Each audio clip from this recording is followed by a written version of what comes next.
రైతు సోదరులకు స్వాగతం. కృష్ణా నదిలో ఎగువ ప్రాంతాల్లో కురుస్తున్న వర్షాలతో భారీగా వరద శ్రీశైలం ప్రాజెక్టుకు చేరుతా ఉంది. ఆల్మట్టి డ్యాంకి తాజాగా పశ్చిమ కనుమల్లో కురుస్తున్న అతి భారీ వర్షాలతో ఆల్మట్టి డ్యాంకి వరద బాగా పెరిగింది. 78,000 క్యూసెక్కుల వరద ఆల్మట్టి డ్యాంకి వచ్చి చేరుతా ఉంది. ఇప్పటికే ఆల్మట్టి డ్యాంలో 80 టీఎంసీల పైగా జలాలు ఉన్నాయి. వచ్చిన ఫ్లడ్ మొత్తాన్ని గేట్లన్నీ ఎత్తేసి ఆల్మట్టి నుంచి నారాయణపూర్కి రిలీజ్ చేశారు. నారాయణపూర్కి దాదాపుగా 85,000 క్యూసెక్కుల దాకా ఫ్లడ్ వస్తూ ఉంది. నారాయణపూర్ కెపాసిటీ 37 అయితే ఇప్పటికే 30 టీఎంసీలు పైగా నిల్వ చేసి వచ్చిన వాటర్ మొత్తాన్ని ఫ్లడ్ మొత్తాన్ని కిందకి జూరాలకు రిలీజ్ చేస్తున్నారు. జూరాల ప్రాజెక్టుకు కూడా 80,000 క్యూసెక్కుల పైగా వరద వచ్చి చేరుతా ఉంది. జూరాల ప్రాజెక్టులో జల విద్యుత్ కేంద్రాల ద్వారా గేట్లన్నీ ఎత్తివేయడం ద్వారా శ్రీశైలం ప్రాజెక్టుకు జూరాల నుంచి ఒక 80,000 పైగా క్యూసెక్కులు, తుంగభద్ర డ్యాం నుంచి ఒక 30,000 క్యూసెక్కులు, మొత్తం 1,10,000 క్యూసెక్కుల వరద శ్రీశైలం ప్రాజెక్టును చేరుతా ఉంది. Srisailam project full tank level 885 అడుగులు, 215 టీఎంసీలు అయితే ప్రస్తుతం శ్రీశైలం ప్రాజెక్టులో 866 అడుగుల వరద చేరింది. దాదాపుగా ఇది 117 టీఎంసీలకి సమానం. ప్రతిరోజు 10 టీఎంసీల వరద వచ్చి చేరుతా ఉంది.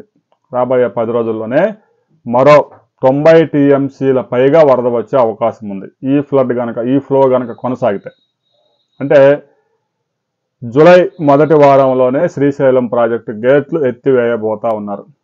ఇప్పటికే శ్రీశైలం ప్రాజెక్టులో 2 తెలుగు రాష్ట్రాలు జల విద్యుత్ ఉత్పత్తి పూర్తిగా నిలిపివేశాయి. శ్రీశైలం బ్యాక్ వాటర్లో అటు పోతిరెడ్డిపాడు, హంద్రీనీవా, భీమా, కలవకుర్తి ఈ లిఫ్ట్ ఇరిగేషన్ పథకాలన్నీ రన్ చేయడానికి దాదాపుగా 30,000 నుంచి 40,000 క్యూసెక్కుల వరద ప్రతిరోజు అవసరం అవుతుంది.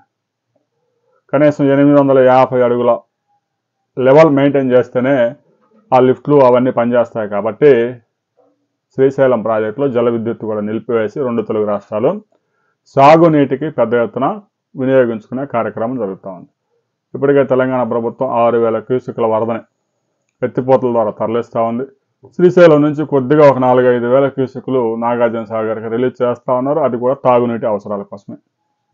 ఇక తుంగభద్ర, ఆల్మట్టి, నారాయణపూర్ ఈ డ్యాముల్లో నీటిని నిల్వ చేసే కెపాసిటీ లేదు. వచ్చిన వరదంతా జూరాల శ్రీశైలం ప్రాజెక్టుకి చేరుతా ఉంది. రాబోయే వారం 10 రోజుల్లోనే శ్రీశైలం ప్రాజెక్టు పూర్తిగా జల కళను సంతరించుకోబోతా ఉంది. జూలై ఫస్ట్ వీక్లోనే శ్రీశైలం ప్రాజెక్టు గేట్లు ఎత్తి నాగార్జున సాగర్కి నీటిని విడుదల చేసే అవకాశం ఉంది. ఈలోగా శ్రీశైలం ప్రాజెక్టులో మరికొంత ఫ్లడ్ వాటర్ పెరిగిన తర్వాత లెవెల్ జల విద్యుత్ కూడా ఉత్పత్తి ప్రారంభించే అవకాశాలు స్పష్టంగా కనిపిస్తూ ఉన్నాయి. నాగార్జున సాగర్లో అయితే ప్రస్తుతానికి పెద్దగా జలాలు లేవు. 512 అడుగులు మాత్రమే. డెడ్ స్టోరేజ్ కన్నా కొంచెం ఎక్కువగా ఉన్నాయి. తెలంగాణకి, హైదరాబాద్ మహానగరానికి తాగునీటి అవసరాల కోసం 10 టీఎంసీలు కేటాయించిన విషయం అందరికీ తెలిసిందే. ఒక 5 టీఎంసీలు ఆంధ్రప్రదేశ్ కూడా కేటాయించారు. ఆ 15 టీఎంసీలు వాడుకుంటూ ఉన్నారు. ఆగస్టు 17 నాటికి శ్రీశైలం, నాగార్జున సాగర్, పులిచింత ప్రాజెక్టులు పూర్తిగా నిండే అవకాశం ఉంది. రాబోయే 24 అవర్స్లో ఏ ప్రాజెక్టులకి ఎంత వరద చేరుతా ఉంది, ఆ ప్రాజెక్ట్ లెవెల్స్ ఎంతవరకు ఉన్నాయి అనే వివరాలతో మనం మరో వీడియోలో కలుసుకుందాం.